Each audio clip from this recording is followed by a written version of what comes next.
Spikopathy. Here's a term that we could be hearing more of as doctors and researchers continue to study the effects of COVID.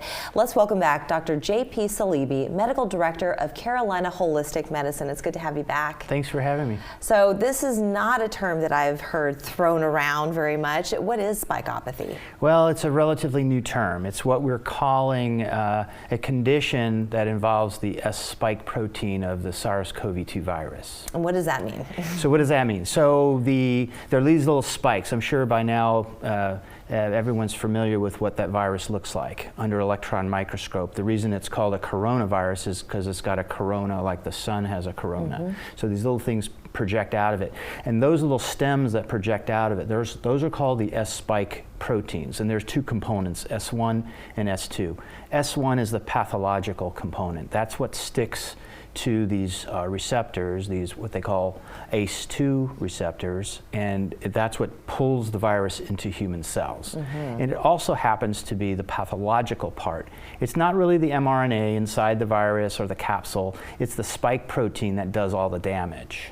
And how does it cause damage? What is it about the spike protein that affects human beings? So, sure. So the spike protein will actually land on certain tissues that have ACE2 receptors. And this is a receptor in many of our tissues. There's some 72 known tissues in our human body that have these receptors. So they're in the brain, they're in the vasculature, the endothelial lining of our blood vessels. It's in our heart tissue, our cardiac tissue. It's in our kidneys and liver. So a lot of tissues have this. And when that spike protein hits it, it starts a cascade of things that cause what we call a cytokine storm, which increases inflammation in the tissue. Now, short bits of inflammation is okay. That's how we fight infection.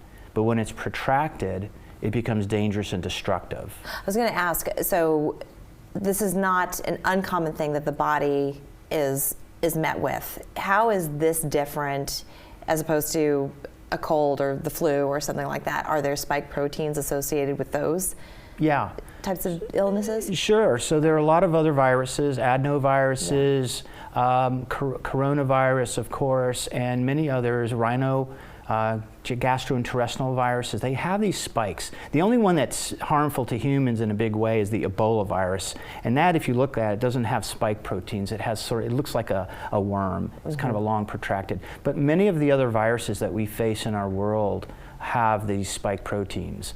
Now, if you look back 20 years ago at MERS and SARS, like SARS-CoV-1, they have spike proteins, but their spike protein was like 10 times less potent than the one we're facing now. Okay, so this one is more potent. Oh, yeah. And why is it such a risk? Is it just the coronavirus, is it COVID itself that's causing the threat? Or is it related to the vaccinations that people have been given to fight off this virus? So yeah, there's a couple ways you can look at it. The novel infection, so a person who's never been vaccinated, who early on in the pandemic, who gets the infection. The infection maybe lasts 9 to 10 to 12 days and then is gone. But what's the lasting effect is what that S spike protein does to them. And that can manifest itself again 8 months later, 12 months later. So somebody gets... And you're talking about the long haulers? Is this what we're talking about? Right, long haulers or post-COVID infection. Okay. So a long hauler is usually a protracted illness. It's, instead of 9 or 10 days being sick with COVID, you're sick for a couple weeks or a couple months. That's kind of long haulers or long COVID. But it overlaps with post-COVID syndrome, which is weeks to months to even years later. I mean, we've had patients that have been fine after their initial infection, and then a year later they have all these weird symptoms that come up. Goodness. So how do patients then fight off this spikopathy? And how do they do it in a holistic way? Right. Well, initially the scientists thought that the vaccines might be helpful. And probably in the very beginning, in the first 1 or 2 months of being administered, the original vaccines did lower the incidence of COVID infections. But now we're calling that into question because we're realizing that those vaccines are not really protective. And they may be contributing to the spikopathy because basically once you get injected with the mRNA technology, you become a factory for making more S spike. So that can exacerbate things. Oh goodness. Yeah. So what is your advice then for people who have gotten the shots and the boosters and all of that and because they've had to? Right. Maybe not necessarily, I mean, some people want to get the vaccination, knowing that there's a prophylactic. It sets your mind at ease, but...